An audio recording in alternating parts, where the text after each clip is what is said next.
This is the most under-discussed, swept under the rug story of the week, and we have reached the finish line of ignoring it. Okay? You've heard this, and because of the scenario surrounding it, it just didn't register as a big deal. This is a big freaking deal because you don't do this in the NFL.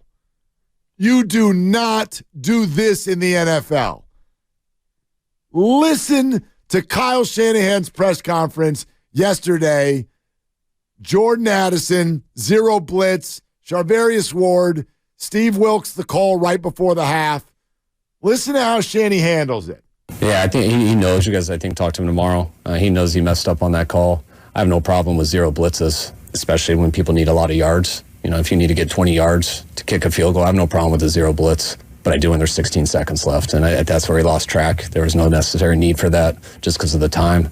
I have no problem with the call. But, I mean, I have no problem with that play call, but when it's that time, you can't do that. It's not an option. Okay. They don't do that in the NFL. No. It's not that he's wrong.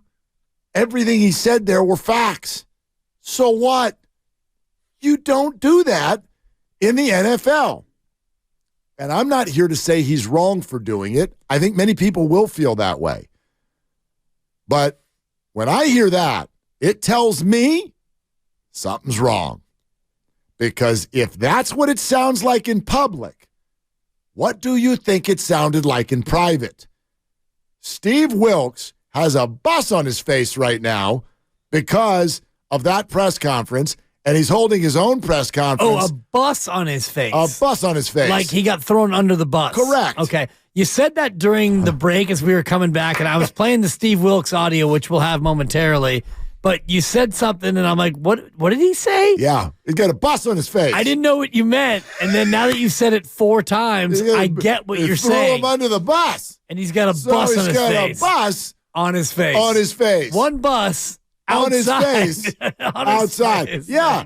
And Steve is, as Kyle said right there, you guys are going to talk to him tomorrow and stuff. And they are. And what do you think the whole press conference is about? It's Steve Wilks literally on his hands and knees apologizing to everybody for this call. Well, it happens before he even was opening it up to questions. Like his opening statement. His opening statement. And that's what makes it, to me, even more fascinating, was the fact that he had to preemptively, and it's Thursday, and the game's on Sunday, and we're a little bit out of sequence because normally this would be a Wednesday, and Kyle would have spoken a day earlier and stuff, but the fact that it happened on Thursday, and now we're 2 days away from Cincinnati, and if you're the defensive coordinator, you should be on to Cincinnati, but Steve Wilks can't be on to Cincinnati right now, Mark, because he's still worrying about Minnesota and a call heard around the world. I want to be clear here. I'm not even saying Kyle. We can have two discussions here. One is, was Kyle right or wrong for doing that? Because this is what it leads to from Steve Wilks. This was just within the last hour or so. I got to be honest with you. By the time I talk to you guys, win or lose, mentally, I'm on to the next game. I know there's a lot of questions about the call right before the half, so I definitely want to address that before I move on to Cincinnati. Take full responsibility for that call. I have to do a better job in putting the guys in a better position. We have good players. I know that, and can't really press the issue. And with that, moving forward, it's my responsibility to do that. So, wish I could take it back, but again, I gotta do better. Okay, this is so fascinating, man. To me.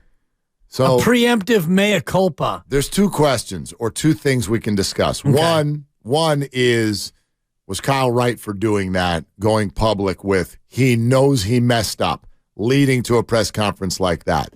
For me, maybe more interesting is the deeper conversation of what does it mean that after week 7, we're already having coach-on-coach crime at a press conference. Coaches are paid millions and have been around the game for so long, they know exactly how to wiggle out of any question. So I don't want to hear, oh, well, he's asked, so you got to answer it. No, you don't. No. They are professionals at figuring out how to answer the question with a non-answer or without throwing their people under the bus. The fact that Kyle said what he said the way that he said it about Steve Wilks. He said what he said. It suggests to me, it does it to you, that there have been multiple screaming matches behind closed doors and that there is true concern over the way this defense, the highest paid defense in the league, the most talented defense in the league, formerly number one, is being run. Saleh and DeMeco Ryans ran a certain scheme. Steve doesn't run that scheme. Well, whatever scheme he runs, it doesn't feel like Kyle has his back. Well, correct. When Kyle was the offensive coordinator in Atlanta, who was the head coach? Was that Dan Quinn? Was it Smith? Quinn? No, Yeah. it was Smith, Was and it then Smith or Quinn Quinn? was the DC, I believe, right? Or was it the other way around? My point is, when Kyle Shanahan blew that 28-3 lead, as we all like to say, Yes, it was all as his the coordinator, did the head coach come out in the post game and say, well, I mean, Kyle's got to know not to throw the ball on third down when we're ahead 28-10. Or the defensive coordinator that let the Patriots go up and down the field and come back. Right. Dan Quinn, head coach of the Falcons, 2015 to Thank 2020. you. Quinn was the head coach, and thank you, Grandy. I couldn't remember who was who on that. All I know is that Shanahan was blamed, but I don't remember in the post game the head coach coming out and saying, well, I mean, the offensive coordinator, he's got to know better than to throw the ball on third down when we've got a 5-score lead. If Kyle Shanahan was okay with the way things were going with the defense, he answers the question by going, look, the result didn't work out. Obviously, that's not what we were planning on. Too much inflection. Play, okay, and stuff. Thank you. Charvarius was also right there for the pick. Unfortunate, slips through his hands. We're reviewing that as a staff. I'm the head coach. I'm responsible for everything that happens with this team. And stuff. And we don't feel good about the way that one played out. So that's something that we will review, and we hope to not make that mistake again. Thank you very much for coming to my TED Talk. Good night. Right. But that's not what Kyle did. No. And this is someone they hired who runs a different scheme, and they said, we're going to teach you our scheme because we like the way that we've been doing things around here. You even heard him say there at the end, look, I know they've got great players. We got great players here. And so I have to trust them more. I don't have to chase it so hard. This feels in every way, shape, or form like A, Kyle is straight ticked, and B, we got a problem because Nick Bosa even said after the game, there's a lot of blitzing going on. I'm not quite used to it. So this is not working. So far, I'm not talking, fire him. 5-0, it was working fine. No, it wasn't. And that's what I'm getting at. You snuffed out Dallas. You've been amazing. No, you've not been amazing. Yes, you snuffed out Dallas. I'm not saying they're the worst defense in the league, but any Niner fan who really has been watching for the last 5 years or even less, since Nick arrived, okay, if you've really been watching, forget the stats, you know that the defense this year doesn't look right. Pass rush doesn't look right. They're not getting home. Matt Stafford did whatever he wanted. The Cleveland running backs did whatever they wanted. Kirk Cousins did whatever he wanted. So not every week, but this does not look the same. And you also know there are tons of metrics that suggest it's not the same. Their pass rush is not even close. Well, PFF says that Nick Bosa is the highest rated defensive end, yada, yada, yada. I gotta come up with what PFF actually stands for. Yeah. Poopy. Foofy. I don't know. We used to have Sam Munson on the weekly. Oh, I like the people who work for PFF. And I like the idea of it's PFF. It's too intricate. It's too subjective. Forget intricate. It's human beings looking at a play and deciding what that player did on a scale of 1 to 10, essentially. And it's too subjective. Bottom line, you're right about the defense and the eye test. They have not looked imposing enough as a front. You don't have nearly as many sacks as you should. And you had Kirk Cousins and company go for more than 450 yards on you on a Monday night. Back-to-back games, you got dominated as a defense. Something's wrong. Something's wrong. And they are not okay with each other in a football sense. I'm not. Personally, who cares? I guess. It doesn't matter. No, I'm not. Again, I'm not calling for anyone's job. I don't know anything about what has transpired, but I'm putting puzzle pieces together, and I'm telling you that in the freaking FL, you don't do that as a head coach unless you have, as my mom used to say, had it up to here. You don't do that. You don't do that because it does. It leads to this. I got to be honest with you. By the time I talk to you guys, win or lose, mentally, I'm on to the next game. I know there's a lot of questions about the call right before the half, so I definitely want to address that before I move on to Cincinnati. Take full responsibility for that call. I have to do a better job in putting the guys in a better position. We have good players. I know that, and can't really press the issue. And with that, moving forward, it's my responsibility to do that. So, wish I could take it back, but again, I gotta do better. You're listening to 95.7 The Game, KGMZ FM and HD1 San Francisco, always live on the free Odyssey app, Twitch and YouTube, powered by First NorCal Credit Union. Just start picking up breadcrumbs. Sure, there's that call, there's that play, and it blew up in their face. Why does Nick Bosa only have 2.5 sacks? Why is Brian Baldinger on our air going, the free agent signing of the year, in my opinion, has been a total non-factor in Javon Hargrave?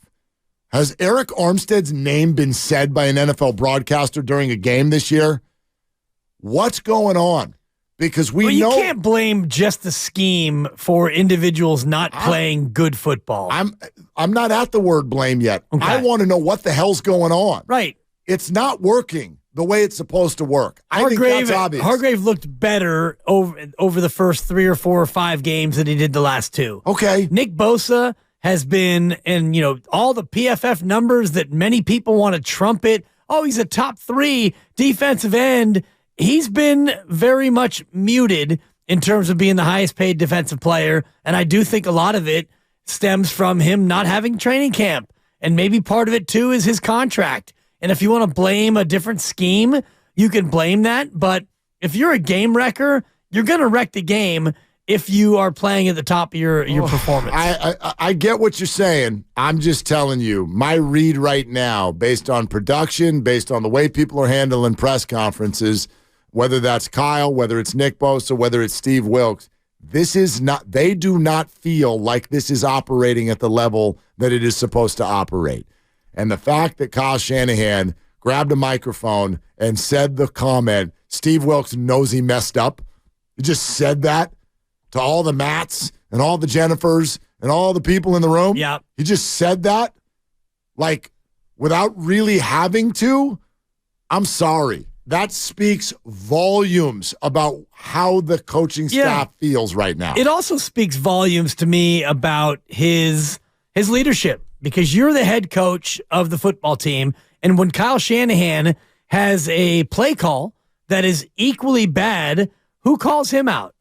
No one calls him out. No one calls him out. And that's where I'm a little disappointed in Kyle for using that opportunity to call out somebody who coaches for him. You're the head coach of the football team. But has there been a comp? Has there been a play call comp that had maybe not this year? Yeah, that disastrous of a result. There have been. I mean, we can go back to the Super Bowl and we could look at play calls and we could look at time management. We could go there. I think it's a little less A to B is what I'm saying. Well, it's only less A to B because he's the head coach and no one's calling him out. But this one was so like, what on earth? Why would you call that then? It was a bad call. Every casual fan looked at it and said the exact same thing the moment, like before Addison even got to the end zone. But if it works, what the hell was that? If Charvarius Ward breaks up the pass or if the ball is dropped, none of us is ever mentioning the phrase zero blitz again. I don't know if I agree because you ended up one-on-one over the top with 16 seconds left to go. That's a no. That's a no from me, dog. Sure, but that's like there's got to be 3 people back there. If That's it's a no dropped, from me, dog. if it's incomplete, or if it's offensive PI, or if something else happens as a result, we don't ever talk about it again. It's not as bad, obviously, because it doesn't wreck the game, but it's still something that comes up. We're like, well, man, that was a risk you didn't need to take. It was risky. Yeah. It was a bad risk. Yeah. And it ultimately wound up with a 60-yard touchdown for the other team. We could look at some of Kyle's calls, is all I'm saying. And maybe he hasn't had a call yet this year that has been that bad. And we could talk about giving Juszczyk the ball last year in the, in a playoff game where he was the ball carrier when he probably shouldn't have been. Or you can look at any number of plays that Kyle calls, and you could think, that wasn't a good call, but no one calls him out. Right. I look at him calling out Steve Wilks in that fashion, and I do think you're right in terms of this maybe being the tip of an iceberg to that's much deeper than what we know. But I'm just disappointed that Kyle, as a leader, the leader of the coaching staff, the leader of the team, would take that opportunity to blast his own guy. I'm not going to disagree with you, but I've also been very disappointed with the defense. Fine. Disappointed without the defense. Handle that in-house. I guess my point, but maybe they've been trying. Like that's, again, the way my brain works. Sure. I don't look at this stuff and go, I'm mad at Kyle. I'm like, that's interesting. Why would he do that? I want to know what's going on behind the scenes over there because that's unique. That is a different thing for a head coach to say, and so why? So it's not I blame Kyle or I'm upset with Kyle, and it's not I'm not upset with Kyle. It's neither. It's this tells me blank, and I fill in the blank because this it's just like what we did with Trey Lance. I never seen him. This tells me the team doesn't like him. Right. And when I hear this, it goes, this tells me there is discord behind the scenes. Right. That's what it tells me. So, and I agree with you, but if there is discord behind the scenes and you are Kyle Shanahan and you're the leader of the entire damn thing and you're 5-2, is this how you handle discord behind the scenes? It is. If Steve is this going to get Steve Wilks to do his job better? Maybe. I don't think so, Coach. See, I don't know. I don't think so. But what you don't know is what does that discord behind the scenes look like? Has Steve been pushing back? Steve's like, dude, I've had more head coaching jobs than you have. Right. Well, if that's the case, then bye-bye. Pack your things. Well, so maybe that's Pack your knives and go, maybe as that's where Padme we're headed. would say. Maybe that's where we're headed. Well, if that's where we're headed, then Kyle needs to handle it in a different fashion because to do it this way, to put Steve Wilks on blast, I don't think does anything other than take the spotlight of attention off of his quarterback and off of him and puts it on the DC. And if that's what he's trying to do, well, Kyle, you've done it because we're talking about Steve Wilks for the first time all year. Yeah, it is very interesting to me that he did that and it went flying so far below the radar. Yeah. Because of everything else going on. Chris in Oakland, hey, you're on Willard and Dibs. What's up, Chris? What you doing? Hey, I just wanted to say I 100% agree with y'all. The fact that Wilks said we've got to put our players in the right position, what better position could he have been in? He let a 170-pound wide receiver grown man the ball from him for a touchdown. It was a decent call. But even that, Kyle Shanahan is the head coach. You can't just you got to take responsibility. You could have vetoed the play call. You are the head coach. He's a coordinator. You could have just said no and just called a prevent and let the half go out. But instead, you said nothing. The play happened. Eat it and on to Cincinnati. That's it. Yeah, but Chris, functionally, it doesn't work that way. That's not the way play calling works in the NFL.